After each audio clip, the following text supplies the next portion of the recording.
करा आणि त्यानंतरच निवडणूक घ्या असं विरोधक जे आहे ते सांगतात, त्याकडे कशा या बाबतीमध्ये त्यांचा बहुतेक अभ्यास कच्चा आहे. कारण शेवटी निवडणूक आयोग ही मतदार यादी ज्यावेळी जाहीर करते त्यावेळी टप्प्याटप्प्यामध्ये जाहीर करते. किती तारखेपर्यंत नोंदणी आहे, किती तारखेपर्यंत आक्षेप घ्यायचे आहेत, किती तारखेला जाहीर होणार आहे. आणि जाहीर केल्यानंतर देखील आपल्याला माहीत असेल की अजून 2-3 दिवस त्याच्यावर आक्षेप घेण्याची तारीख आहे.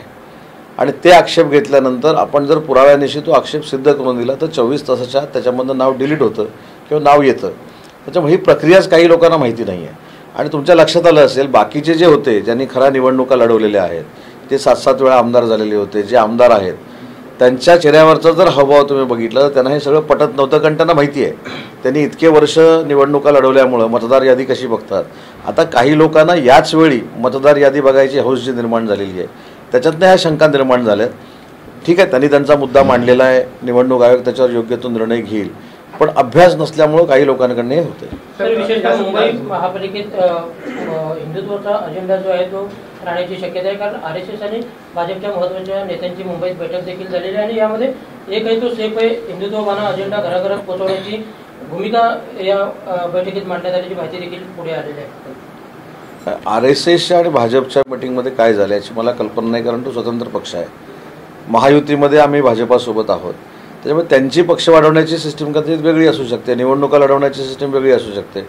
पण ज्यावेळी महायुती म्हणून आम्ही निवडणुकांना सामोरं जाऊ त्यावेळी आमचे मुख्य नेते एकनाथ शिंदेसाहेब, देवेंद्रजी आणि अजितदादा एकत्र बसतील आणि जो अजेंडा आहे तो फायनल करतील आणि आम्ही निवडणुकीला सामोरं जाऊ. ठाण्यामध्ये काल भाजपची बैठक झाली, त्याच्यामध्ये कदाचित एकला चलोचा नारा भाजप ठाण्यामध्ये देण्याच्या तयारीमध्ये दिसत आहे असं समोर येतं. आणि त्यालाच लागून प्रश्न नाशिकमध्ये देखील भाजप स्वबळाच्या तयारीमध्ये दिसत आहे आणि आज प्रदेशाध्यक्षांनी या संदर्भात बैठक बोलवली.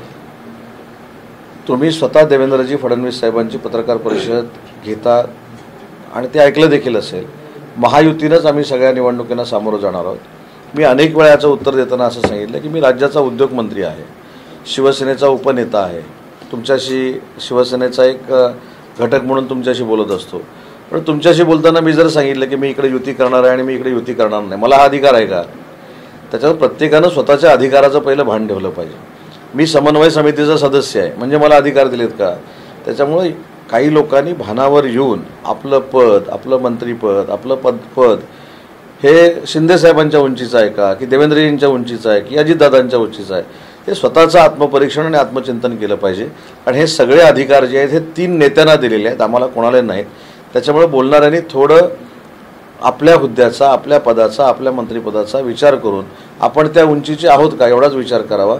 आणि तो विचार केल्यानंतर जसं माझ्यासारख्याच्या लक्षात आलं की मी युती करा म्हणून सांगितलं आणि करू नका म्हणून सांगितलं तरी तो अधिकार नेत्यांनी काय आम्हाला दिलेला नाही.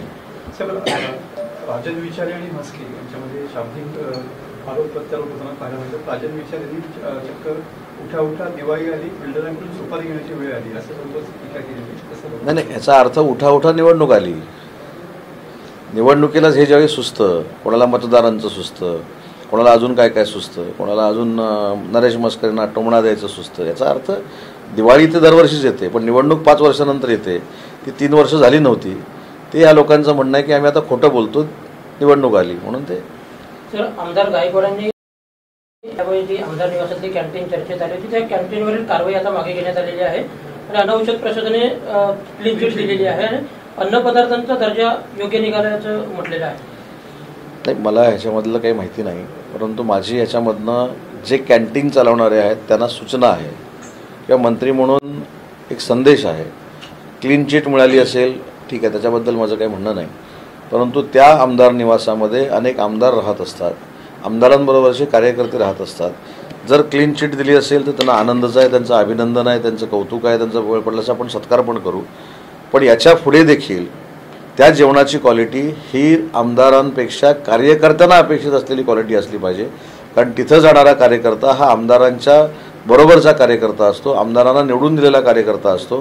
त्याच्यामुळे जेवढ्या आमदाराला महत्त्व असतं तेवढंच अनन्यसाधारण त्या कार्यकर्त्याला महत्त्व असतं. पण त्यांना जेवण आणि जनरल पब्लिकला जेवण हे चांगलं मिळावं हीच त्याच्यातली संजय गायकवाडांची इच्छा होती. परंतु ज्या पद्धतीनं ते रिॲक्ट झाले ते काही योग्य नव्हतं.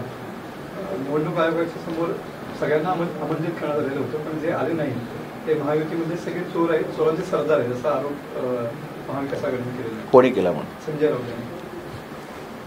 त्याच्यात काय नवीन आहे? बघा, तुम्ही पण आता आरोप कोणी केला हे सांगत नाही, बरोबर आहे की नाही? त्यामुळे तुम्हाला पण ही सवय झालेली आहे, तिकडे लक्ष देऊ नका. महायुतीचंच स्थानिक स्वराज्य संस्थेवर प्राबल्य असणार, आमचाच भगवा फडकणार. तर हा तर फारच, चोर हा तर सोफिस्टिकेटेड शब्द वापरलेला आहे, त्याच्यापेक्षा भयानक आम्ही शब्द ऐकलेले आहेत. त्याच्यामुळं आता तुमची प्रतिक्रिया कशी आली? तुम्ही नाव न घेता महाविकास आघाडीच्या कोणीतरी, ठीक आहे, अजून त्याच्यात तुमच्यामध्ये सुद्धा डेव्हलपमेंट होईल ना. तर रत्नागिरीमध्ये देखील जे आरक्षण सोडत जे निघाले त्याच्यावरती देखील आता आक्षेप घेतला जातोय, शंका उत्पन्न केली जाते. काय सांगा? काय शंका? की शंका घेतली जाते जी सोडत निघाली, मग योग्य आहे की अयोग्य आहे? अयोग्य आहे. कुठं अयोग्य आहे? नाही, मला कुठच्या वॉर्डमध्ये किंवा प्रभागामध्ये हे एकूण संपूर्ण प्रक्रिया जी झाली त्याच्यावरती शंका उत्पन्न केली. तीच शंका मग कोणी केली? त्यांनी शंका केल्यानंतर त्याला उत्तर शाखा प्रमुख दिलं ना माझा, त्यांच्यावर मी काय बोलायचं? आता तुम्ही महाविकास आघाडीचा मुंबईचा मला प्रश्न विचारला, ठीक आहे, इथं कोणतरी काहीतरी निवडणुकीवर शंका घेतोय, त्यासाठी आहेत शाखा प्रमुख आहे, गटप्रमुख आहे.